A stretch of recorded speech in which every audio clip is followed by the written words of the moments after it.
বৃষ্টিতে ভেজা এক ঠান্ডা রাত। ফিলিস্তিনের ধ্বংসস্তূপের মাঝে ছোট ভাইকে আঁকড়ে ধরে বসে আছে সাদিয়া। তাদের কাছে আছে শুধু এক টুকরো রুটি। 3 দিন যাবত তারা না খেয়ে আছে। ঠিক তখনই দরজায় এক বৃদ্ধা এসে বললেন, বেটি, অনেকদিন কিছু খাইনি, যদি কিছু থাকে। সাদিয়া এক মুহূর্ত থেমে ছোট ভাইয়ের দিকে তাকিয়ে বলল, আল্লাহর জন্য এই রুটিটা নিন চাচি। বৃদ্ধা কাঁদতে কাঁদতে রুটি হাতে নিলেন। সাদিয়াও তার ভাই কিছুই খেলো না।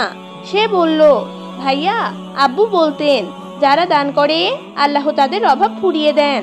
আমাদেরও আল্লাহ দেখছেন। পরদিন সকালে এক স্বেচ্ছাসেবক এসে দাঁড়ালো, তার হাতে খাবারের ব্যাগ। সে বলল, কাল রাতে যিনি এক বৃদ্ধাকে রুটি দিয়েছিলেন, এগুলো তার জন্য। সাদিয়া কৃতজ্ঞতায় আল্লাহর শুকরিয়া আদায় করলো। আল্লাহ তাআলা বলেন, বলো, আমার প্রতিপালক নিজ বান্দাদের মধ্যে যার জন্য ইচ্ছা রিজিকের প্রাচুর্য দান করেন এবং যার জন্য ইচ্ছা তা সংকীর্ণ করে দেন। তোমরা যা কিছুই ব্যয় করো, তিনি তদস্থলে অন্য জিনিস দিয়ে দেন। তিনি শ্রেষ্ঠ রিজিক দাতা। সূরা সাবা আয়াত নং 39। দান কখনো কমায় না, বরং বাড়ায়। ভিডিওটা ভালো লাগলে লাইক, কমেন্ট, শেয়ার করে ছড়িয়ে দিন এই বার্তাটি এবং চ্যানেলটি সাবস্ক্রাইব করতে একদমই ভুলবেন না। ধন্যবাদ।